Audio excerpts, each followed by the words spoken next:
All the way from Khuzdar Balochistan से मीर हबीबुर रहमान जारी साहब, जो पाकिस्तान तहरीक इंसाफ के खुजदार में प्रेसिडेंट है। अस्सलाम वालेकुम। वालेकुम अस्सलाम।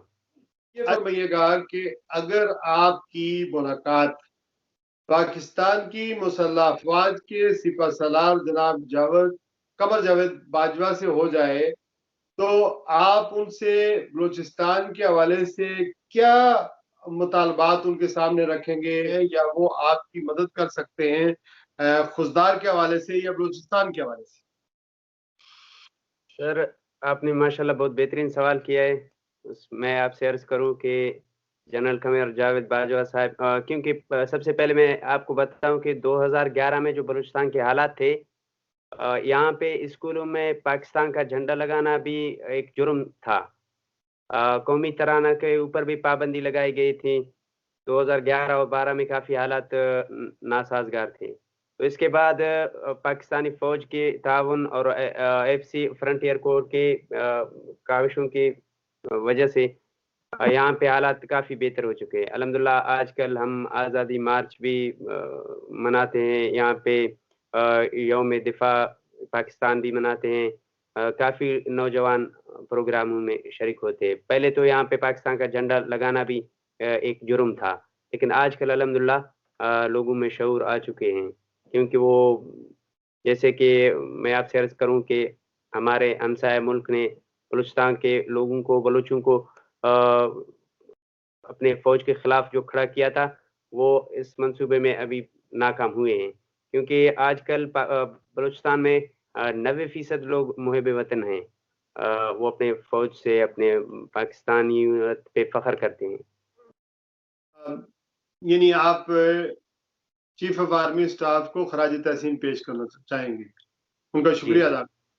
शुक्रिया अदा कर।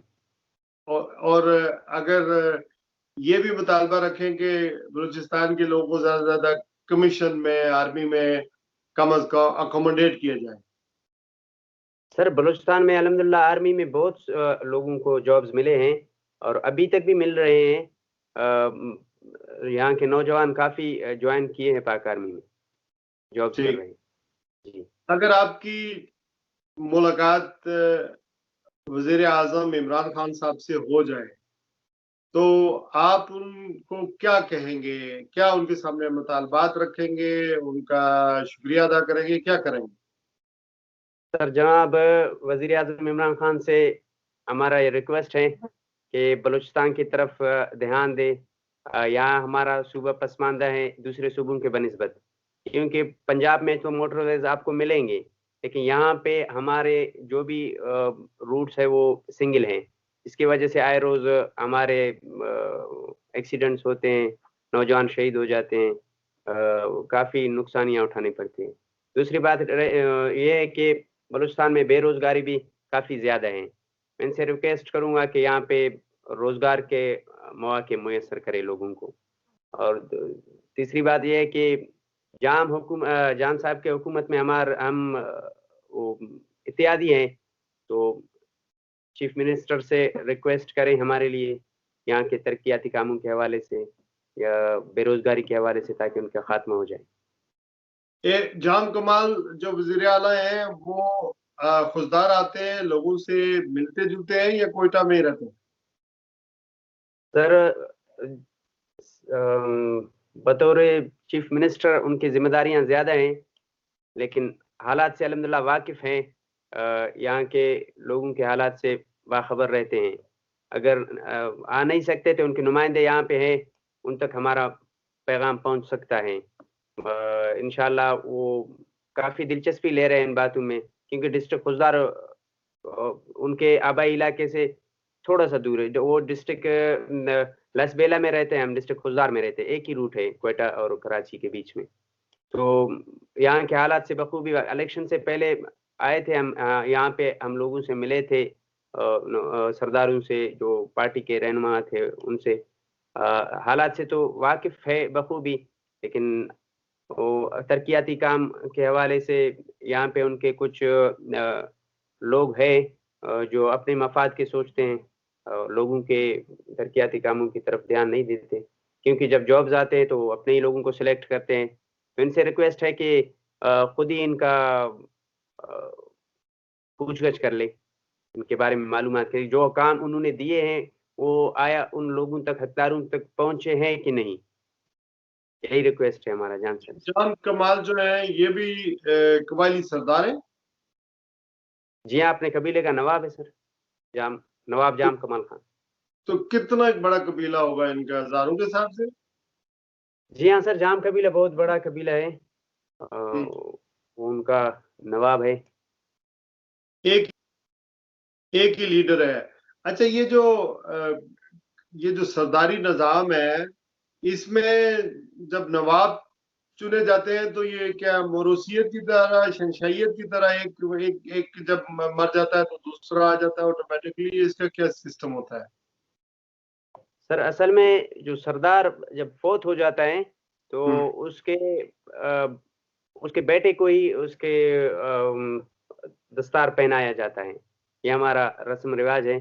ये जरूरी नहीं कि छोटा बेटा हो या बड़ा बेटा हो, वो तो फिर काबिलियत पे डिपेंड करता है।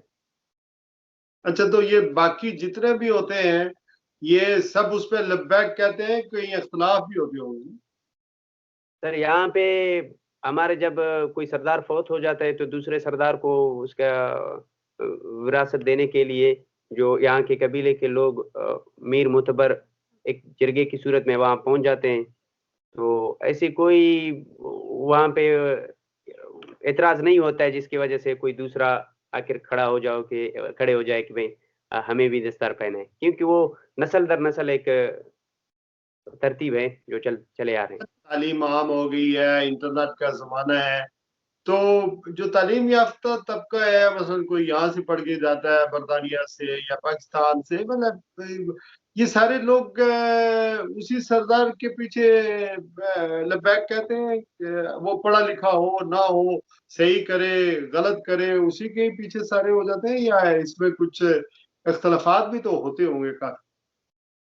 सर सरदार का एक अपना मकाम है, एक उनका अलग मकाम है। कबायली रिवायात के मुताबिक जब हमारे कबीलों में खून रेजियां होते हैं तो कोई मसला मसाइल पेश हो जाते हैं तो फिर सरदार से रिक्वेस्ट करते हैं कि हमारा मसाइल हल करते हैं, वो जरगे की सूरत में। दूसरी बात रही है कि सरदार लोगों के बीच में रुकावट नहीं बनते कि आपने पढ़ना नहीं है, आपने लिखना नहीं है, क्योंकि यहाँ पे हमारे नवाब सनाउल्लाह सरदारी निजाम या कबायली निजाम जब भी कामयाब होगा कि लोग तालीम याफ्ता ज्यादा ना हो, और सरदार की जो चौधराहट है या जो सरदारी है वो उसी सूरत में कायम रह सकती है जब लोग ज्यादा तालीम हासिल न करें और उसके नीचे रहें। जी हाँ सर, सरदार का एक अपना मकाम है अलग। इसमें वो तालीम याफ्ता लोगों को तालीम से महरूम रखना या ये करना, ये उनका तरीक़ाकार नहीं है, जैसे कि लोगों के इस्लाम से तो मुतसादम है, और स्टेट की जो आइन है उससे तो मुतसादम है, चूंकि अगर आप कहते हैं खूनरेजी हो जाती है, गारत गरी हो जाती है, या कोई मसले होते हैं, तो इसके लिए तो अदालतें, थाना, कचहरी, ये सारा निजाम होता है, जी तो फैसले तो वहाँ होते हैं। जी। अदालतों में भी लोग जाते हैं कभी कभी अपने कबायली हिसाब से, अगर वो मसाइल हल करना चाहें तो फिर यहाँ से लिख कर दे देते। सरदार अपने तहरीर में लिख कर तहरीरी तौर पर अदालत को इतला देता है कि उनका मसला हल हो गया, ये पे राजीनामा है उनका, फिर वहां से केस खारिज हो जाते। ऐसा अच्छा, कोई नहीं है, दबाव की अदालतें वजह से ऐसा अदालतें ऐसा अदालतें ज्यादा पावरफुल है या सरदार, या थाना ज्यादा पावरफुल है या सरदार? सर यहाँ पे अदालतों में ज्यादातर जाहिर सी बात है गवर्नमेंट के इदारे वो तो पावरफुल है। सरदारों पे लोग अपनी मर्जी से जाते हैं, किसी को पकड़ धकड़ के नहीं ले जाते। वो मैं अंडरस्टैंड कर रहा हूँ कि अपनी मर्जी से जाते हैं, सिस्टम पड़ा चल रहा है अरसा दराज से, तो उसी पे ही अमल दरामद करेंगे। एनीवे, अच्छा, ये तो पुलिस की क्या सूरत हाल है? जो हमारी पुलिस है पाकिस्तान की, वो देखा ये जा रहा है कि वो इतनी पावरफुल नहीं है, उसके पास अख्तियारात जरूर हैं, लेकिन ज्यादातर जो है बड़े लोग पुलिस पर इन्फ्लुएंस करते हैं, सियासी लोगों की एक तरह की ये जो प्रोटोकॉल फोर्स बनी हुई है, क्राइम रिडक्शन में पुलिस कोई काम सही नहीं कर रही है। तो बलूचिस्तान की जो पुलिस है वो कितनी पावरफुल है ये, और क्राइम रिडक्शन उसमें मैंने देखा कि हमारे कबायली इलाकों में गन कल्चर आम है। बहुत सारी और चीजें हैं जो हुकूमत के आयन के या कानून के दायरे में उसकी इजाजत नहीं, लेकिन वहां पर वायलेट होती है और पुलिस कुछ कर नहीं पाती। तो इस एतबार से पुलिस का महकमा किस तरह फंक्शन कर रहा है? सर आज़ादी के लिहाज से अगर देखा जाए तो बलूचिस्तान सबसे मेरे ख्याल में आज़ाद सूबा है। यहाँ पे लोग अपने दिफा के लिए हथियार उठाते हैं, सरदारी लोग भी उठाते हैं, कबायली लोग वैसे भी देहातों में हमारे लोग अपने दिफा के लिए असला उठाते हैं। तो इसमें पुलिस तो पावरफुल है अल्हम्दुलिल्लाह, इसमें ऐसी कोई रुकावट नहीं है सरदारों की जानिब से। यहाँ के कबायली लोगों को सरकार ही कुछ लोग देते हैं अपनी तरफ से, पुलिस वाले लेवीज वाले, के इनके सिक्योरिटी में रहें आप लोग।